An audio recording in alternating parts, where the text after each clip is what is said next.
This is my homemade 90s hot hatch, and it has had its engine size doubled and its power quadrupled. Now with the modifications this has, it should be making 290 horsepower. But when we tested it, it made 50 horsepower less than that. So today there are a few things that we need to fix to restore that lost power. The biggest and most dangerous issue with this car was the cracked fuel lines, so that was priority number one. Here are the offending pipes in question. Now this car has been parked up outside and I thought maybe that's condensation, but if I get a little bit on, that's fuel. I think we've been lucky, we've got away with that, but that is moments away from a fire. That's the reason we stopped driving these cars on the road. My wheel bearing and your fuel lines, we trailered these cars to the dyno for this reason, so that we didn't burn down and die. But we've got some new pipe. Unfortunately, that doesn't cost that much. So time to leak some fuel out somewhere. So these clips are not reusable ones. Very annoying, but we'll replace them with some Jubilee clips because they're much nicer. If you pull one of your fuel lines off, one of them tends to be under high pressure in the fuel pump, the other one is a return and is under low pressure. But either way, you're gonna have fuel splash everywhere. It's not fun. You will smell like a petrol station for the rest of the day. So when you pull one of them off, take some of your new hose that should be the same size, get a bolt that matches the size. The moment you take it off, you can plug the hole with something and stop it constantly splashing out everywhere. Because trust us, working covered in fuel, it's not fun. Also, don't go for a cigarette after you've done that.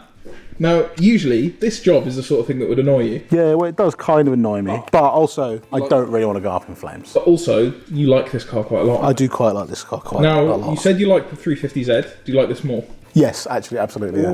There's a good reason I like the 350, and that's because it just works. This, I don't care. It might not work quite a lot of the time, but it's just cool. So with that, I began the relatively simple task of replacing the fuel lines, which turned out to be much harder than expected. This is a nice easy job, nice happy job to start with on the Corso. I'm just ripping the pipe. Skateboarders be like.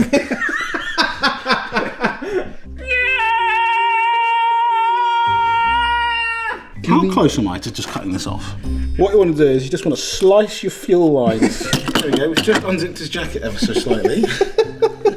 And out he goes. The fuel rail is going to leak out whatever was left in the fuel rail. We're just going to have to let that catch as best we can. Step 2 is just shove all of the pipe into the car and let it sort itself out. And then start the car and see what happens. I am number 1 pipe layer. With the fuel lines installed at the top of the engine, Will moved on to connecting the other end, which proved to be just as difficult. This has got a hand injury written all over it. Oh yeah, that's what we like to see. Gotta bend this guy off. Whoa. Ah! Whoever invented these clips, I'd like a word. I finally got the line disconnected, which went well. That was your doing. You've got to act quick. You're losing fuel, sire. Eggs! Ooh, that is fuel down the arm. I quite like the loop section up there. You know when people do really fancy exhaust manifolds? Yeah, so my fuel line comes out around the bottom and then come out the front of the bonnet. That was moments from disaster. With both our unit and Will covered in fuel, it was time to properly install the new lines, which he continued to make look easy. I hate doing this. This is simple, look. Pipe, yeah? That's what I need. That's the length you need. And somehow it will come out 1 metre too short. Be that long. Yeah. Will, I need the bolt. Will, you've got a seesaw of fuel. This is... After successfully turning the floor into a flammable slip and slide, Will trimmed down the new lines, fitted the new Jubilee clips, and then the only thing left to do was thread the new fuel line through a very tight passageway. But that would mean removing the bolt that was stopping the fuel from going everywhere. You know what needs to happen now? I need to take the bolt out and get it through that gap. Sneers! Oh, please! Get up it! Go on, son! What's going on here? You're just pouring it on the floor. Ah! He's going! Yes! It's a boy! There you go. Before we go any further with the Corsa, this is a quick reminder that if you're buying a used car, you should always run a car vertical check. That's right, because every single day hundreds of cars get crashed, but some of them get repaired and put back on the road in an attempt to hide their dodgy history. With a car vertical check, you can find out that shady past. All you have to do is enter your reg number or your VIN, and a car vertical report will tell you if that car has been crashed, clocked or stolen. Now, Will's Corsa, before we went and bought it, we did do a car vertical check. And luckily for us, it has come back with green ticks for odometer, finance, and damage. So we're all safe on that front. Now, this Mercedes E-Class hasn't been so lucky because we've got yellow markers for damage, among other things as well. It does have an impressive 480,000 kilometers, but that isn't the main headline. That'll be in the photos of the damage where this car has been in a huge fire. Someone may try and take the VIN from this car, put it on a stolen car in this country and sell it off as perfectly normal. But with a car vertical report, you can find out this shady past. So, the next time you're buying a car, van, or a motorbike, make sure that you're on a car vertical check to make sure that the price you pay for it matches its history. And as an added bonus, Car Vertical are offering you guys 20% off when you use our code TDC. So, fuel lines are all done now, so next job is the oil, and more specifically, the oil pan. So we are going to drain the oil. Now, I happen to know that this oil wasn't changed that long ago, so I'm not expecting to see anything too bad, but we have had a little bit of an oil pressure, and I wouldn't say issue, but every now and then it does drop. But I've been a stalker by searching number plates and going into the algorithm and speaking to my contacts and doing whatever. I hacked the mainframe and I found Mark. Mark, the guy who built this car in COVID, and now, oh my God, that is so useful because he knows everything about it. But he told me, as soon as I said to him about oil pressure, he said, oh, take the sump off and check the oil pickup. This is basically where all of your oil comes from. This is where it's all stored. And in there is a pickup pipe. It can get blocked with stuff. So these have like a mesh or sort of filter type thing in it that stops crap getting through your engine. So we're going to check and see if it's blocked. Oh, that looks quite edible, actually. I've never drained oil that looks this nice. And then we've got 1, 2, 3, 4, 5, 6, 700 volts. And then we can drop the sump and have a look.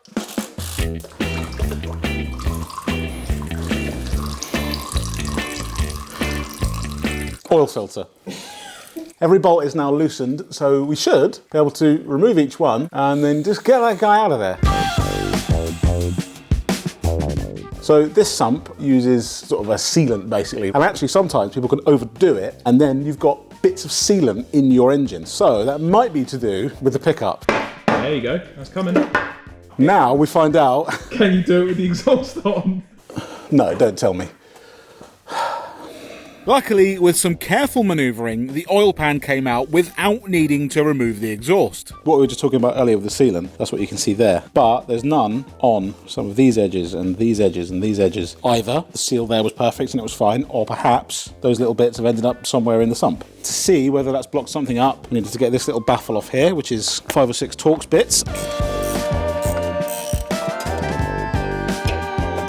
Now there is a bit in there. Ooh, interesting. So there you go. I don't think that's enough to really cause too much oil pressure. Look, you can see there are bits of that sealant in both the bottom and on there. That is a good amount of stuff. But why does this even matter? Think of oil in your engine like blood. Without it, the car doesn't survive. If it doesn't get oil to the places it needs to get oil to, there's no lubrication, metal to metal happens, breaks down, and blows up your engine. So if you have low oil pressure, the oil gets thin and does the same thing. It's not good for your engine. So this is the sump that sits at the bottom of your engine, and the oil sits in here. When you turn the key and start it, your oil pump starts churning. It sucks the oil up through this strainer, up into the engine and coats all the bearings and oil that need coating. If this gets blocked or clogged up, it can't suck up that oil, your engine doesn't get any circulation, and it starts to damage the engine. And that is what will cause your oil pressure gauge to start dropping. So we're going to clean up this and then we'll stick it back together and hopefully we gain a little bit of oil pressure. It's unlikely because there's not actually that much on here, but it's still worthwhile doing. So while Edwin does that, I'm just cleaning up the other mating face on the bottom of the engine, clearing out all of this stuff. So that is old sealant like that. So you want to make sure that is as clean as is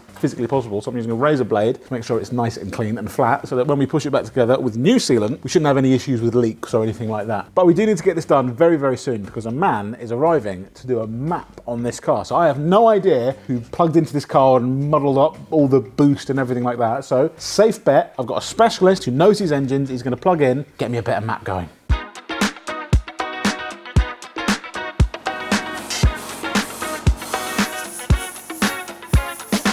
There we go, oil pickup, degreased and cleaned. No nasty chunks of anything on there, so if we clean up that surface, prep it well, and then put the right amount of sealant on it, we should hopefully pick up a little bit of oil pressure. While Edwin engaged in his favourite activity, cleaning car parts, I was busy installing the new oil filter, just in time for my special guest to arrive. We've got Paul here for the Saab clinic. Now, I did my research online and finding someone who can do tuning on these cars, there aren't that many. But I found Paul, and actually he's quite local to where we are, so it was perfect. We've already found one issue. So this pipe here, that was just hanging off, and Paul said, that'll probably be causing you a rough idle. And that's exactly what we've been having on this car. And we kind of put it down to, it's a different engine in the wrong car type thing. That may well fix that. But I was just talking to Paul about how good these engines are. Now, Edwin and I have both been talking about these for a little while now. What's the most you would push this engine to without putting any stronger bits in it? 510, 520, just bigger turbo, bigger injectors. I got quite excited at that stage because I thought that's not a lot of extra budget to try and do that, but we don't think that that gearbox would take that power. That's an F18 gearbox from another Vauxhall, basically. So we're not going to be going for that number, but we are going to be getting a gain out of today because it was 249, I think, before. Well, you reckon this should be 290, maybe? 290 without turbo, yeah. So hopefully it'll get back to the power that the seller told me it had, which would be nice.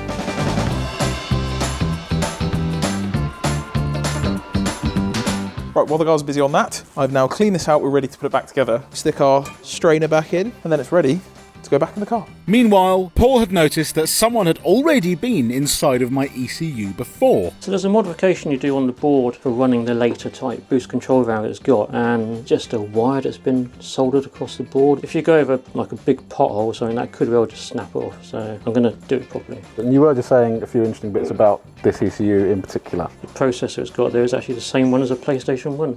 Play Spyro on it. Paul started by fixing the previous tuner's bodge and then downloaded the course's current map to see how it was currently set up. So, file has been downloaded and we've got some information. The map that's on it is just a bog standard stage 2. So that was a kind of like off-the-shelf type thing is basically what that was. In this map at the moment, boost by gear is actually disabled, so you would have been getting the full Monty in first gear, second gear and third gear. I think I was, yeah. Well, we'll change that. So it limits the power by what gear you're in. So it torque limits the gearbox to save you blowing up the gearbox. I don't want to do that. Yeah, this would have given you the full amount in every gear. Which is why it was as insane as it felt. Paul then installed his new custom map and reinstalled the ECU. But before we could see how much power it was now making, we needed to put the engine back together. The sump needs to go back on. Edwin has done a stellar job cleaning this. This looks brand spanking new. I cleaned up the other mating face under there, so now it needs to go back on. Before we do that, we must seal it. A method I've tried before, I did it on my Clio, is you put the bead on and then you spread it with a bottle like this. You don't get it on your fingers, but it also spreads it quite nicely. Much like my cheek. With the sealant applied evenly thanks to my bottle, Will refitted the sump. One of the next things I wanted to do was replace one of these. This is an O2 sensor.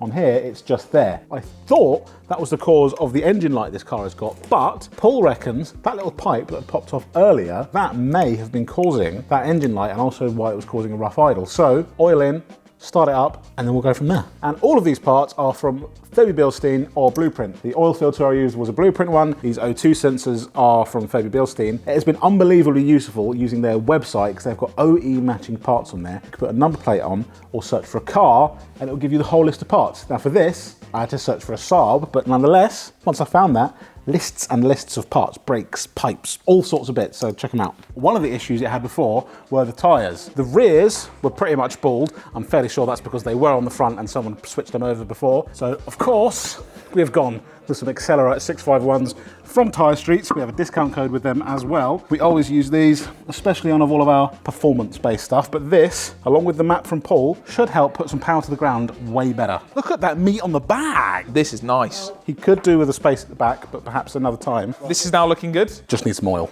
Let's not forget that.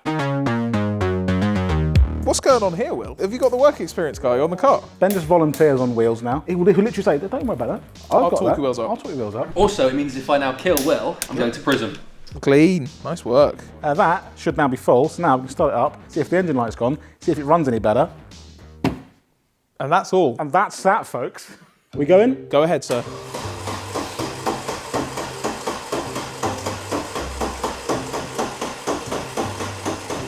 When we were working on it and the fuel kept coming out, there was a point where the fuel just kind of stopped coming out. Perhaps there's no fuel in it. Cut to when we have fuel in it and it starts. But it wouldn't be that simple because I had managed to fit the feed and return lines the wrong way round. So once I'd fixed that issue the next morning, it was time to try and start the Corsa again, which revealed another issue. Will, you had a good time doing that, right? That was so nice. My knuckles took a pounding, I'll be real. Off.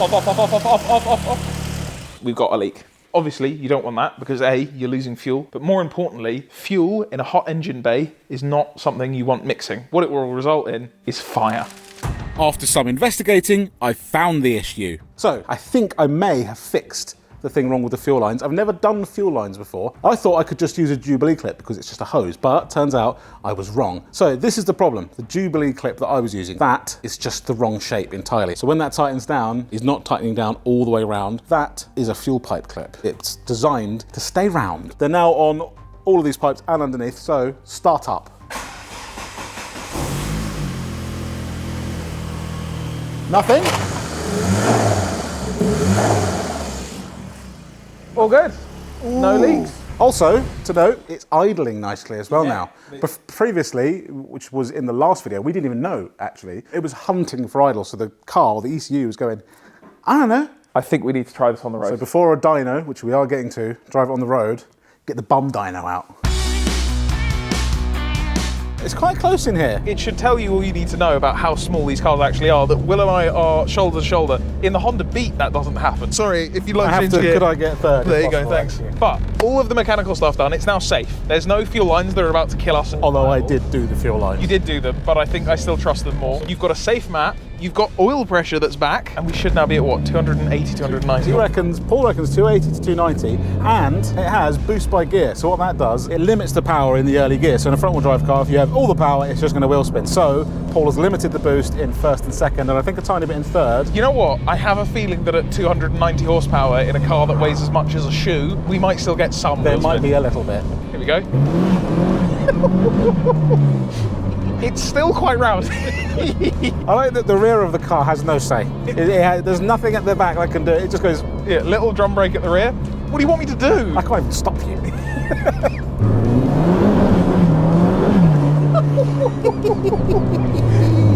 Out of interest, do you have ABS? No. No. And do you have traction control? It might be one of those soft systems that just does the little bit, like just a little bit of interference. Yeah, there wasn't enough slip then for it to... He went, go on lad, give it more! You know what, overtake Ben. Yeah, run this.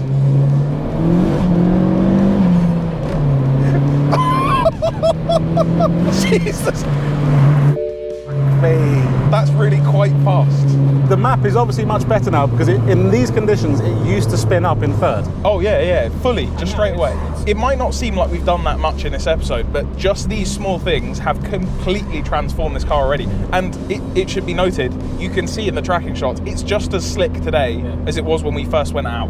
The Corsa was driving so well, I needed Edwin to experience it as well. So we switched seats. So your first go in this car? My first go in a Corsa. And I've always had a mega soft spot for these. I like these a lot.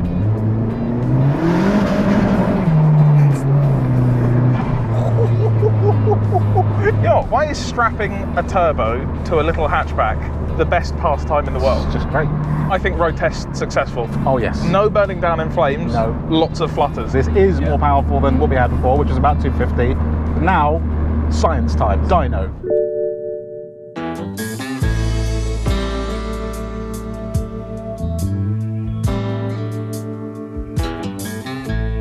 So here we are at Horsham Developments, the Dino, the Corsa. They've changed their location. Why are we at Reading Services? We're 20 minutes away from Horsham Developments because we stopped in to get some food. We came back out and we found a nice little puddle. We'll overlay some video of it there. It wasn't us. I know we've been doing fuel, but the fuel lines we were doing, they end about here and they're in the engine bay, dry as a bone. We've got a massive leak back here somewhere, so in the tank. You have seals in the tank and other pipes there, so we need to have a proper look at that. Maybe something we should have checked, but... Today's Friday, you're watching this on Monday if this has just come out, so there's not that much time to fix it. Your car's going to end broken. I was hoping to get a number out of this. I was so happy. It was all on course. Also, I haven't spent any money on this. No. I think I worked out this is like 500 or 600 quid this has had spent on it. Now I need a pipe, but we will fix it. It will be fixed. You will get a power figure, but in another episode. So thank you very much for watching. Click here if you want to subscribe. Click here if you want to watch where we bought these cars.